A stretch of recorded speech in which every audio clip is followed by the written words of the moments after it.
What makes a great rapper?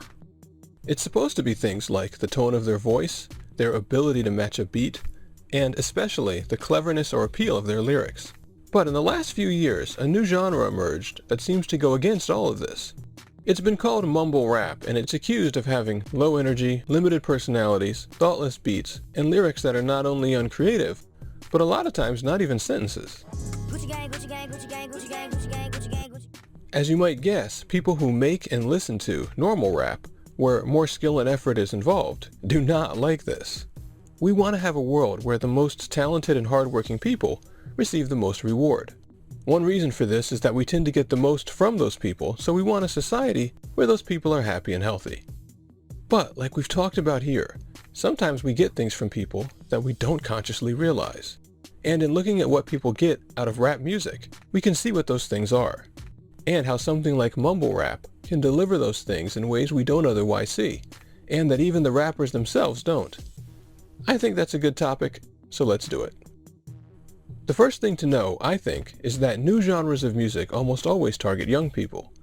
This is because their tastes aren't already set, and they also don't have any threat to their reputation or self-esteem if they start listening to something that is replacing the music or artists they themselves already like. Since that threat shuts down all other feelings, we have a hard time enjoying entertainment that is different from what we grew up with. It makes us feel nothing and thus seems automatically bad.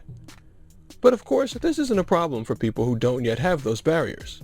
And likewise, those younger people are in a stage of their life where they have unique emotional triggers that are key to mumble rap being so appealing to them and so unappealing to many other people. Because adolescents, kids of about middle school or high school age, are in a stage of life where they naturally want to leave the nest and find their own maturity. This means both going against what their parents taught them and also acquiring status of their own. And in doing that, they look for new role models.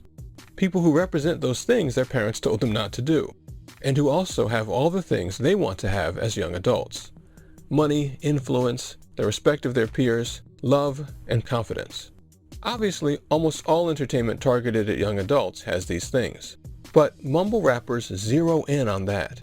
Whether it's on purpose or through luck, successful mumble rappers use a certain formula. Even though very often they are repeating the same words over and over, it's the exact stuff that hits that trigger. Likewise, you might notice that they tend to dress in ridiculous outfits. But as long as the person's look doesn't have any obvious signs of foolishness or bad qualities, like mismatching colors, we might be annoyed by the person's boldness, but we'll also subconsciously process it as a sign of confidence from that person. So those things taken together have a very specific effect on our minds if we're that age. They make us identify that person as a role model, and as a result, we'll feel naturally interested in that person. We'll want to see them and be around them, to learn how they have all those things. And the way the brain makes us want to be around that person is to generate a chemical called dopamine. Now, normally I don't get that specific, but in this case it's important, because that one chemical isn't just about being interested in a role model.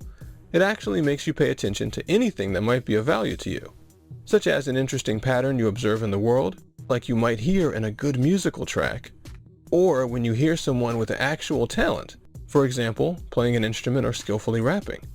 This means that all those weird outfits and single words you hear mumble rappers repeat over and over ultimately make up for the fact that their raps or music might not be any good.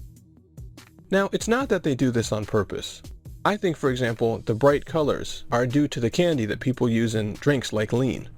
But because mumble rap is so easy to do, you get far more mumble rappers at the lower levels, and thus you have a better chance of finding people who happen to do these other things right, even if they don't know it. So, with this end result, it's easy to understand why people who put effort into their music would hate mumble rappers, and people outside their target demographic who don't care about them doing drugs or having tons of women, and who look for good music or talent instead, would also find the whole thing to be weird and frustrating. What's the score? I'm gonna go to the store. But there is some justice in the world, because the triggers that are being hit by those kinds of things are all simply interest triggers, which means people will look at you, but only because they subconsciously want to associate with you and pick up information about how you got those things. Obviously, you can never really be friends with a rapper on a screen, so the only other potential value is the second part, for people to learn how to get those things. But That process cannot actually occur in these situations. Most of the cars, models, locations, and jewelry are all rented or fake. And even when they aren't, the actual performer themselves plays little to no role in the record, video production, or marketing companies that do most of the work in selling them or making that money. Usually, they got lucky and knew or impressed the right person at the right time. This means that these songs can really only list and show these desirable things in a very shallow way. People can't pick up any of the actual information about where these things come from or how to have them. So they never get any actual valuable ideas, on top of no friendship or feeling of acceptance or sharing of that wealth. And the key thing about it is that those are the things that we actually remember in life. The ideas that become key to our understanding of the world and the deep personal connections that we form with others. The actual feeling of interest fades very quickly without that. And in fact, that feeling of interest will simply attach to the next thing that may lead somewhere useful. So people ultimately stay with things of real value. Which means that some forms of entertainment, like maybe mumble rap, can be genuinely fun for their audience, but only for a short time. Thanks for listening, and I'll be back soon.